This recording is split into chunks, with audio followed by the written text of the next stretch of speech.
শেষ নবী কিনা?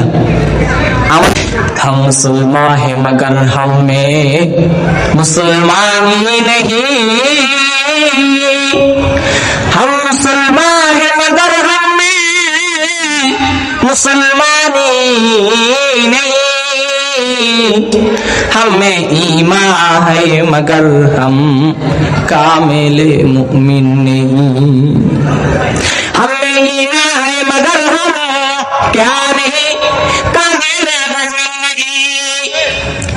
দাবিতে মুসলমান, দাদাই ছিল মুসলমান, বাবার নাম আব্দুল্লাহ,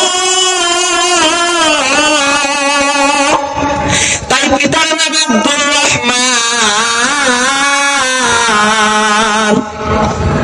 আমরা এমন মুসলমান, আমরা দাবিতেই মুসলমান, আমরা পরিপূর্ণ মুসলমান হতে পারি নাই। কেন পরিপূর্ণ মুসলমান হতে পারি নাই রে মুসলমান?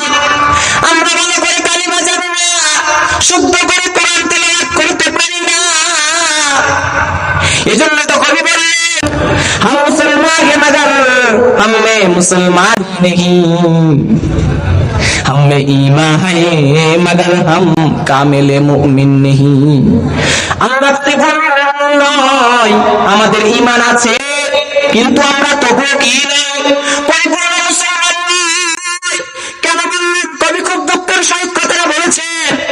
কেন কবি এই কথা বলেছেন? এই কথা বলার পিছনে তো কারণ আছে।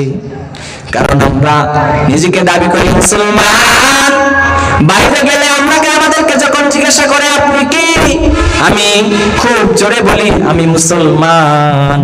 নামটা না বললে আমি বলি আমি মুসলমান। টুপি দিলে, পাঞ্জাবি দিলে, বড় জুব্বা পরলে মুসলমান হওয়া যায় না। সুন্দর করে কোরআন তেলাওয়াত শিখতে হয় রে মুসলমান।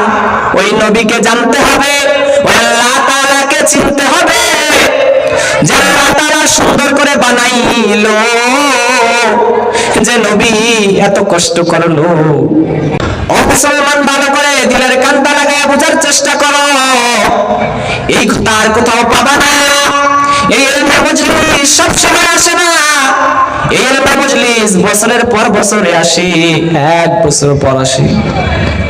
ইলমে মজলিসে বসতে গেলে যোগ্যতা লাগে, তাকাত লাগে। এই ইলমে মজলিসের মধ্যে সবাই আসতে পারে নাই। যারা ভাগ্যবান তারাই আসতে পেরেছে, যারা হতভাগা দুর্ভাগ্যা তারা তো ওই বাহিরে দোকানপাটে মেয়েদের সাথে আড্ডা দিচ্ছে, মোবাইলে খেলা খেলতেছে, মোবাইলে ফ্রি ফায়ার পাবজিতেই মগ্ন আছে রে মুসলমান। আমার নবী 1400 বছর আগে বলে গিয়েছে এমন এক জামানা আসবে যে জামানায় জিনা জিনা মনে করবে না, মানুষ গুনাহকে গুনাহ মনে করবে না, পিতার সামনে গুনাহ করবে, পিতা কিছু বলতে পারবে না। বলতে পারবে, এখন পায় কি? ভাইয়ের সামনে ভাইয়ের চক্ষু টান দিয়ে দিচ্ছে। পিতা ছেলেকে শাসন করতে গেলে ছেলে পিতাকে মারতেছে। আসেনি আপনাদের এদিকে? আসেনি এরকম? আপনাদের সন্তান কি রাগ দেখায় না? আপনাদেরকে দেখায় না? দেখে না? দেখে না? তাহলে মুসলমান ভালো করে খেয়াল করবা, নবীর কথা কি মিথ্যা? নবীর কথা মিথ্যা? আমাদের নবী শেষ নবী কিনা? আমাদের পরে কেউ আরো নবী হবে? হবে কি? হবে না? না?